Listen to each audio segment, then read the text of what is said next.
Hello everybody, welcome back. Today we're just into a mess of projects. I guess I don't know what else is gonna happen. It's early and got the whole day ahead of us.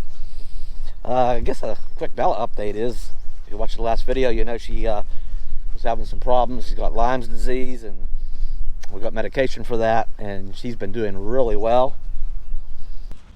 Come on, girl. Yeah, she is doing much better. Come on, this way.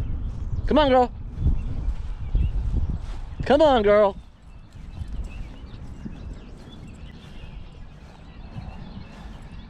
She's got some sniffing to do this morning. There was some deer down here this morning, and she knows it, so she wants to sniff around a little bit. Come on. You want to come up this way? Come on. Come on, girl. This way, this way, this way. Come on, girl. Yep, she is doing much better. You might notice I have some mud on my hat. How the heck did mud get the whole way up there, right? Well, we've been having a little bit of fun here on the quads. Hang on. You'll notice the quads are a little bit muddy too. Have the little Suzuki running again. And the Honda had a dead battery, charged it up, and they're all up and running. They're ready to go. That was fun. Look at all the mowers we have. That's my buddy's. That one's mine, and that's just an old cheap one. It was bought as a backup some years ago, and when this one was having some problems, but it hasn't been used in quite a while. And there's another one, there's yet another one up in the garage. All to mow this 3 acres back here. Well, and all over there around the my buddy's aunt's house, and all in front of this house, and all around the garage. About 3 acres here, I think. Come on, Bella. Come on, let's go. Bella, come. Come on. Come on. Come on, girl. I finally got a chance to give the car a better bath yesterday after it being stored around back of the garage. Well, I've been gone for over a year. It got a lot of that tree stuff on it. It was stubborn. It was hard to get off. Finally went over, really give it a good scrubbing yesterday, so it's starting to shine again. And the inside still needs done. Not just vacuumed, it needs shampooed, and it needs serious cleaning on the inside. Inside of the glass needs done, but at least got all that tree stuff off of it.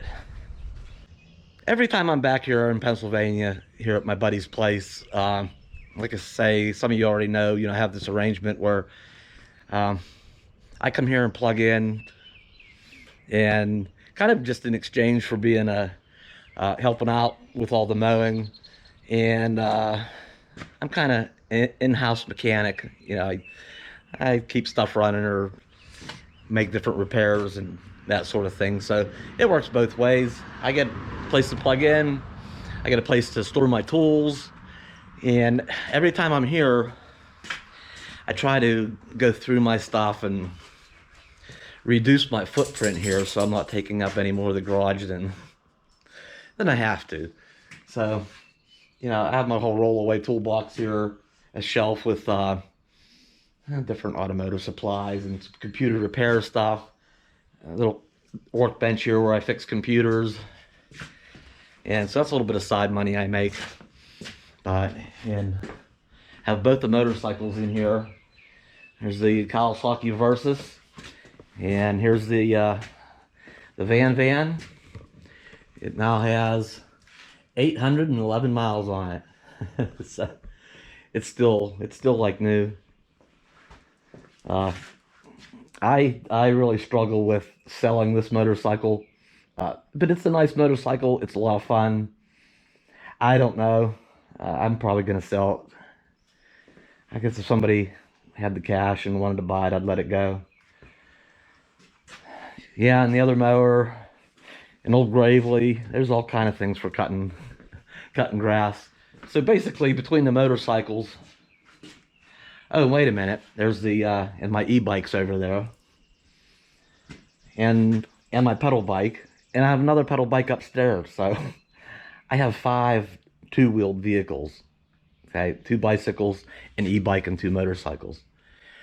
So anyway, this is basically mine. All my tools and shelf full of stuff. Got oil changing stuff down there. I got a little welder. I don't know, car care products. Again, my computer repair thing. I have a few things over on these shelves. This is kind of a mix between my stuff and my buddy's stuff. But there's a whole upstairs of this attic, and I have 6 or 8 totes up there that I also have stuff stored in. Some of it is camping related, and I don't know what else. I don't even remember what else up there, but when I'm back, I try to go through things and get rid of, further thin out the things I really don't need. But a lot of this I do, To me, if I were to consider anywhere home back here in Pennsylvania, it would be here. That's where my stuff is. To me, home is where my tools are. So I've been doing a bunch of organizing of these shelves and my tools somewhat, and cleaned the back porch off yesterday, real good, and kind of rearranged that stuff back there. I don't know. I've been busy. There, I don't know if it helps much, but I guess I could turn the lights on in here.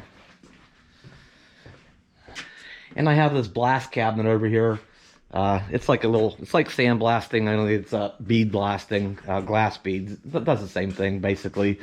A big air compressor over here. And I've been wanting to find something. There is something I want to find for the RV. I don't know. I don't know if I should show you this. Okay, basically, this is my pile of totes. Got a nice old Weber grill here. Some of them totes are actually empty, and others have some things in it. But I want to go through all my stuff here and reduce this pile. Hey, there's an old Renogy solar panel box. Imagine that. I think I just saved that for have something to lay on if I need to work outside in the driveway or something. And just stuff. And there's my other bicycle. Jeez. And an old desk here that my dad made for me way back, some years back. Old Coleman stove. I don't even know what's in this stuff anymore. Hey, an old trout, the fishing net, an old antique trout net. Some computer stuff. I don't know. With some DVDs. I don't even know. They're pretty light.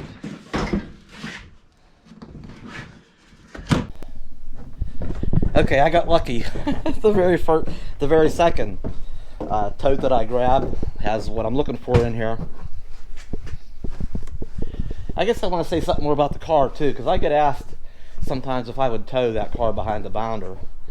And oops. And I think I can tow it. I think it can be flat towed. I don't think I would need a tow dolly or a trailer because it does have a manual transmission, so I can just put it neutral.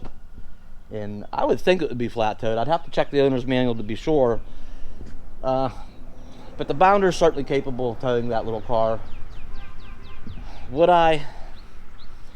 I think the only way I'd consider towing the car would be if I were going to go somewhere, say for 6 months. Maybe I was going to go down south or anywhere. If I was going to go somewhere and be there for a while, maybe to work for a while, might set the RV up on a monthly basis somewhere, and use the car to commute back and forth to work, that sort of thing. So I think really only if I was going to be somewhere, even if it was recreational, if I was going to be in one spot for a long enough period, it might make sense to tow that out somewhere. But like right now where we're sitting, okay, I couldn't just hook it up and then back up out of the driveway with it.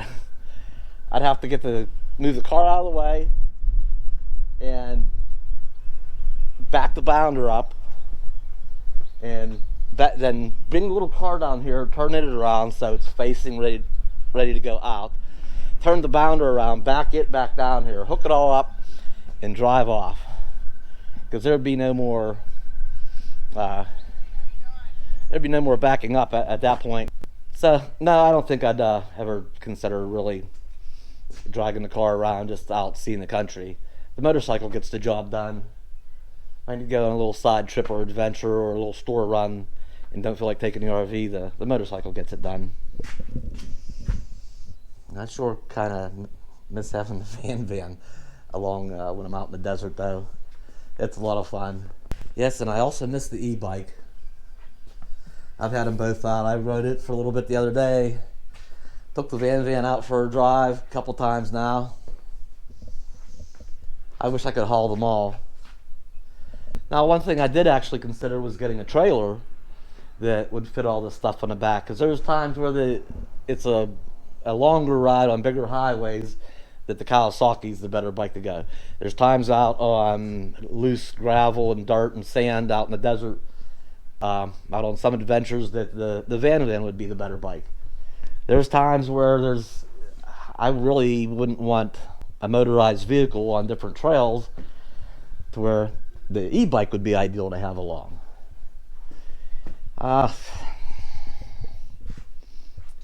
So the thing about a trailer is, I could back a trailer up, but not a car. You can't back a car up. But a trailer I could.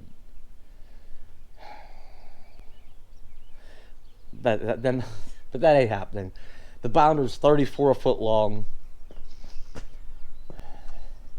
and even if I got a 10 or 12 foot trailer, yeah, nah, it's not happening. So here's how easy going through some of those totes are. A lot of them don't even hardly have anything in them. This one here, this is what I was looking for. There's just these tie downs for awnings, and it's breezy enough today that it's rattling the one end of the awning, and it's just annoying. It's only 10-mile-an-hour breeze, but off and on. Oh, an old citronella candle thing. I found this. Another propane thing that has. This is that cheaper cooktop that I originally got. That the supports on top are just so small. It's just kind of shaky to put a skillet on it. Maybe a little coffee pot or something, but this is just a pretty shaky one compared to the other one. I don't have it out right now. And the base is smaller. Oh, an old propane lantern. That's about it, really. A little bit of rope and some barbecue utensils.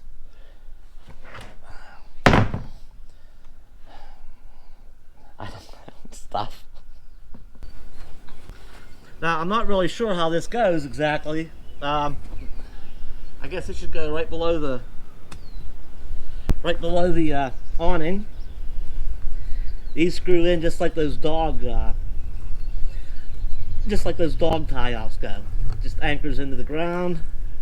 Maybe. Come on.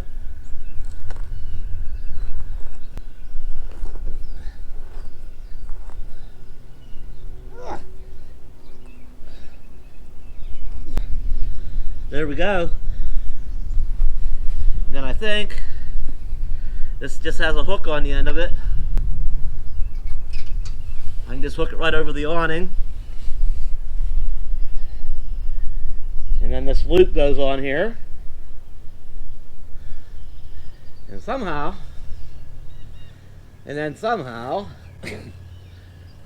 pull this way up tight.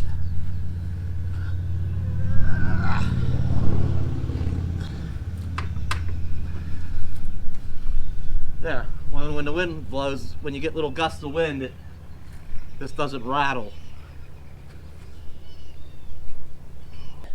And those come two in a set. I think I got those at Walmart for $9.99. I don't even carry them along in the bounder. I didn't find them all that practical, but this one time, because I'm going to be sitting here for a while, at least on that one end, because the wind's coming up from here. So that'll take care of that for a while. Now I am due here pretty soon to get the bounder the heck out of here for a couple of days or a week. Go out and do some things. But I've been entertaining the idea of using the little car as a escape pod.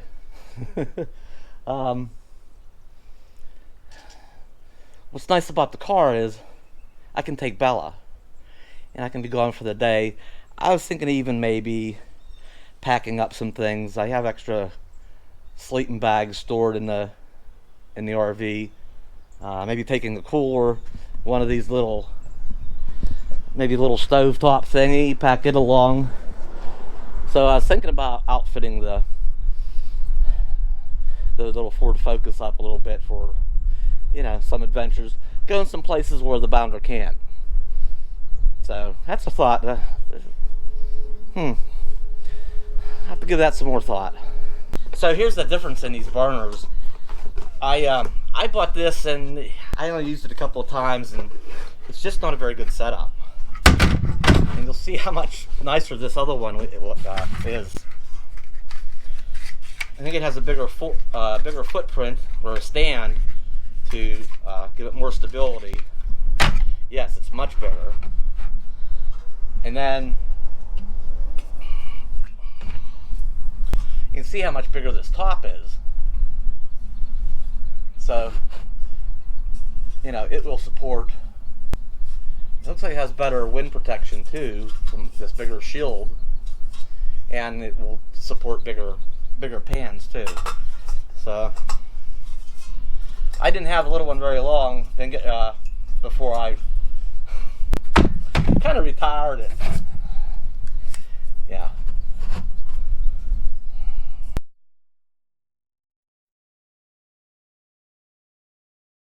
Maybe what I should do is have get one of those totes and pack up.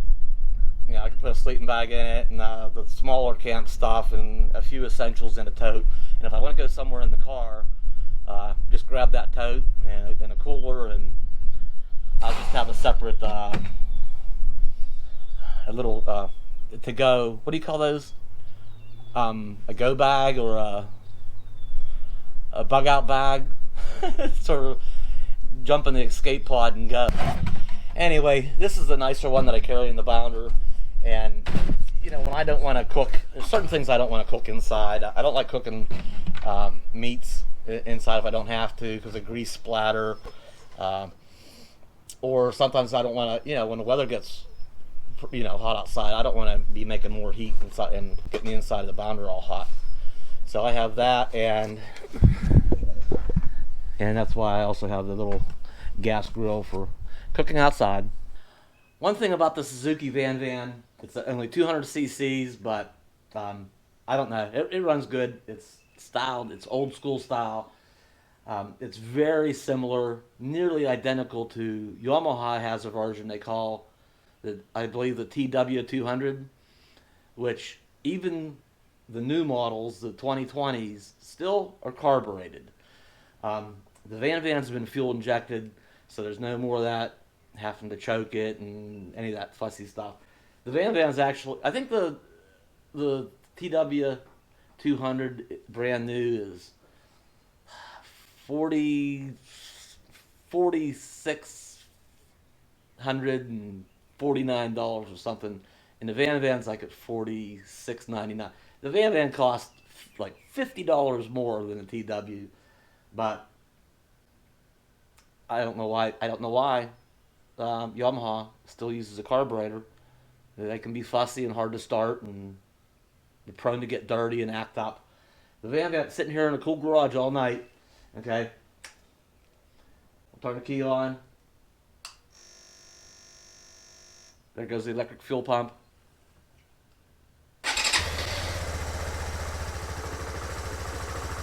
Fuel injected, starts right up, no choking it, no remembering to turn the choke back off. It's ready to go. It's a fun bike.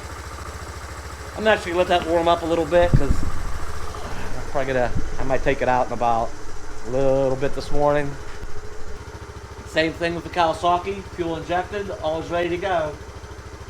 If I turn the key on.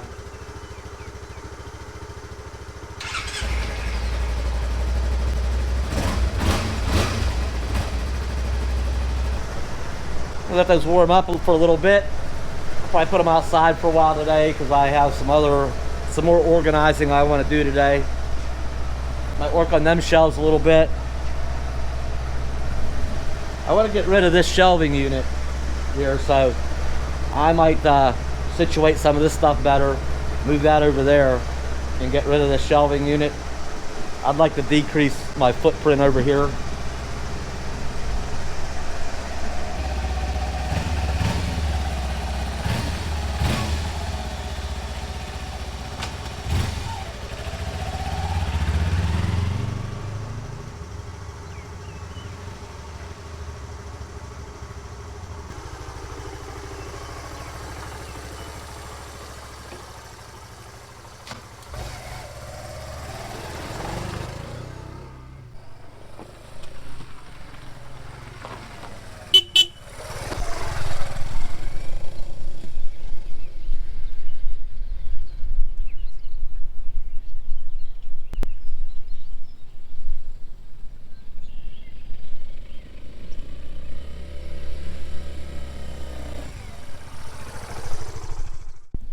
Okay, I did have the VanVan all nice and cleaned up, like spotless, but been out riding it around a little bit. I got a little bit of mud splashed up here on the front forks and here on the fender, up in the back fender. So I've gotten it a little bit dirty, but not bad. I really like this big, comfortable seat on it. You know, it's a pretty low bike, low center of gravity. Very easy to control, very comfortable. It's really a nice bike.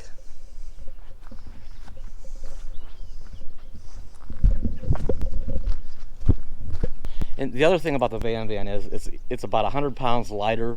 I think it weighs 278 pounds, and it's 282 pounds, and it's light enough that I can just push it onto the ramp. Just almost effortlessly. The Kawasaki Versus, it's a little bit bigger bike. It weighs about 100 pounds more. It does take a little bit of, I actually let the engine run and I kind of slipped the clutch a little bit in first gear to kind of help it up on, because it's a little bit handful. It's a little bit taller bike, a little bit heavier. It just makes it a little more awkward to get up there. I probably could push it up without it running, but no, it's easier to, it's safer to just help it along, let it help.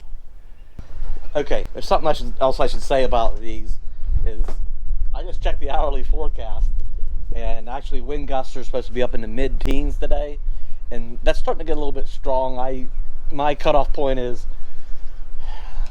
once winds reach the double digits, 10 mile an hour, you know, the awning starts banging around a little bit. These rails all have a little bit of play in them, and when little wind gusts hit it, they kind of rattle, and it's annoying. You know, if it's going to be just mildly gusty, you know, maybe up to 10 mile an hour, I'm pretty okay with that. And these rattle a little bit, and that's the only time that these are actually useful. They're no substitute for, you know, you wouldn't want to say, well, it's going to be a windy day, let's put these on. That's not a good idea. You can start getting powerful gusts, it'll just rip this awning off and do all kind of damage. That's not what these are for. Actually, this afternoon, you know, winds are supposed to start gusting up in the mid-teens, and a couple just hit where, I don't know, it's borderline. I think I'm better off just putting the awning in for the day. Maybe when they settle down later on, maybe I'll put it back out. It's sure as nice having the awning out, but it's not worth taking a chance of a big gust coming and ripping the thing off. These will not protect you against strong gusts, okay? It's about 10 mile an hour is my cutoff point. It starts getting, you know, here comes the gust now. Let's see. I'm not going to wait for it. I'm just going to take it, I'm just going to put the awning in. not worry about it.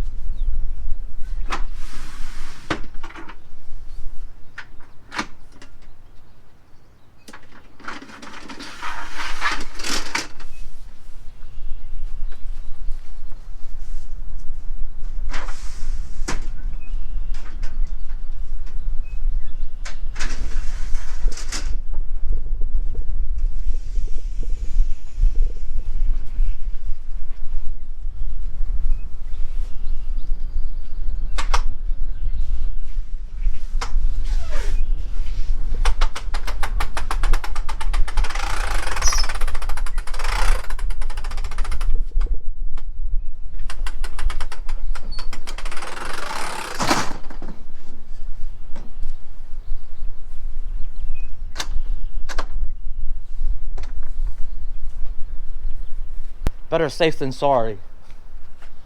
The little awnings are a lot more rigid. There's not as much, you know, they're like a big parachute or a sail. The little ones don't catch near as much air, and they have pretty stout arms. I've never had a problem with them. It has to get much windier for those to get affected. But that big one, it can go. I've inspected the awnings recently. The big one is getting some cracking in the one end of it. It's been around a while. It's gonna need to replace one of these days here. Two of these, oh no. See what's happened? You see this bulge in here? Okay, it's got a bunch of water in it. It cracked up here, and then when it rained, it runs down in there and just fills up with water. And now when I roll it up, watch what happens. Well, and the next one's like that too. Well, only worse. It has a rip on each end. So there's a tear up there and a tear on that end, and this here is also full of water. So I sure like the awnings on the bounder, but the day's going to come where it's just going to need a full set. That's one big one. This one on this side of the bedroom. This side of the bedroom. And those two down by the dinette and the couch. Full set of awnings. I'm afraid to. I think I can replace them myself if I can I'll get measurements and find some company to make. I know the big one's probably off the shelf. That's a standard size. I don't know about these little ones. Yeah, so this doesn't work very good. It doesn't want to roll up very good with that thing of water in it, but it pushes the water up. Come on, look.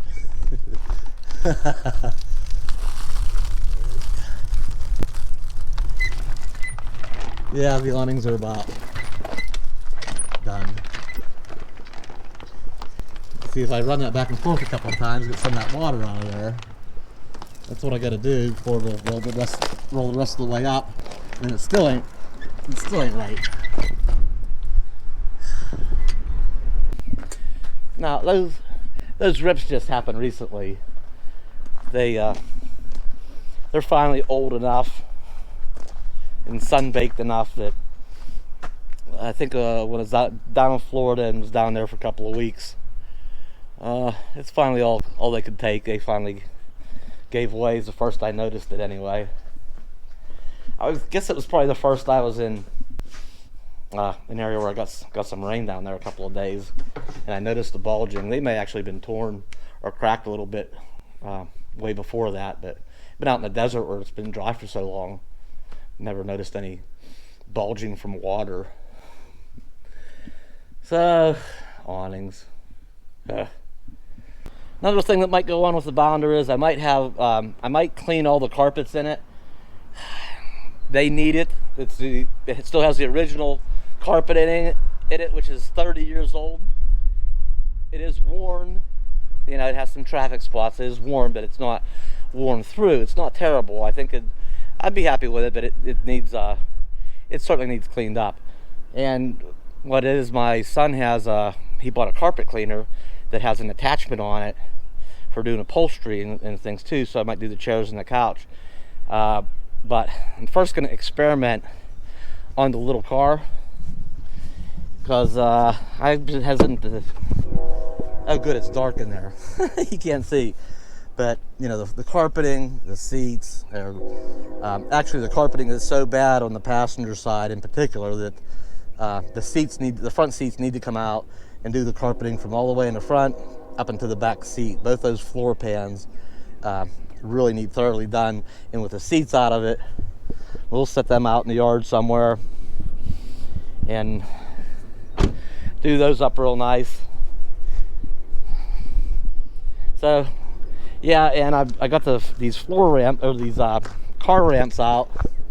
Oops, let's go over here to the sunny side. These are old and antique, but I think they'll still get the job done. They're rusty looking, but I think they're still pretty solid. I'm gonna run the car up on them where I need to get underneath the car a little bit and spray the bolts that hold them seats in. It is a 2003, and up here in this part of the country where, you know, there's salt on the roads and everything, you can see the Focus is getting, you know, some bubbling, some rust down there, and that's actually not too bad at all for a 2003. Usually in this part of the country, when a vehicle gets about 10 years old, you start seeing that sort of thing. Well, heck, the Focus is about 17 years old, so maybe it was garaged a portion of its life that's kind of extended, that's all the worse that it is. Yeah, 10 years is usually all it takes to get to that point.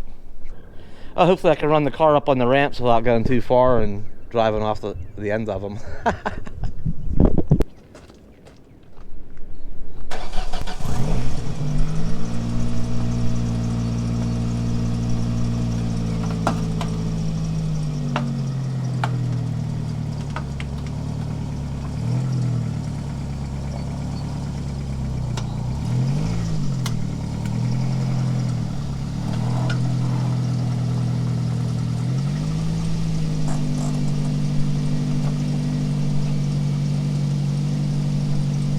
Not too bad. That'll make it easier. Now I'll go upstairs and get that cardboard from the one solar panel. I'll lay it on the ground and get underneath there and spray them bolts.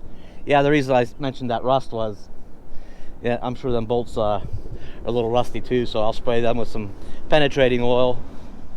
Anyway, that's just some of the projects I got going on right now. We're gonna get out and about here at some point before long. Thanks for watching today. As always, like, comment, share, and subscribe. I'll see you soon.